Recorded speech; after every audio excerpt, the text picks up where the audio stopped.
Well, it's cruise day and I am ready to sail to Alaska. But am I going to get on the ship or not? Today I'm going to answer that question for you.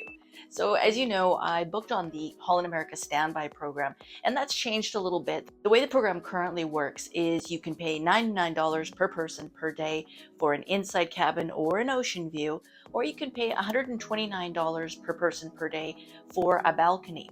That's US dollars, and that doesn't include port charges, which incidentally I learned are significantly less if you sail round trip from Vancouver as opposed to sailing round trip from Seattle. So definitely something to keep in mind. Now, the overall savings by comparison to simply booking your cruise when it's at the lowest price, which is when it first becomes available, isn't that huge. It's going to be a couple $100 savings. And the difference is when you book your cabin ahead of time, you will know which cabin you're going to get, as opposed to the standby program, which means you're not even going to find out until between 2 and 7 days prior to sailing if you're going on the cruise, if there's still space for you or not. Now, they take your money up front as soon as you book into the standby program, but you don't find out if you're actually going until 2 to 7 days prior. Well, our experience was a little bit different than that. We did do the pre-purchase thing, and we were checking daily between day 7 and day 2.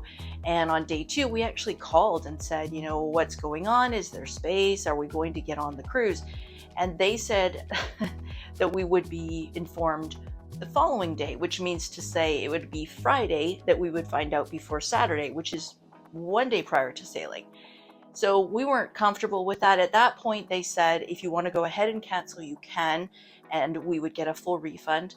But the whole stress of it all was a little bit frustrating, not really knowing where we were, if we were going to go or not going to go. I mean, in fairness, day 2 did fall on July the 4th. So I can understand how operationally they may have been somewhat challenged to go through the standby list and, sort it out and decide if they were going to be putting people on the ship or not. But nonetheless, it was, like I say, kind of frustrating to be waiting and waiting and waiting and then find out that we would basically have about 24 hours notice instead of 48 hours notice as to whether or not we were going to be on the cruise. And that proved to be, for us, just logistically too challenging. So we opted for the refund. We're not going.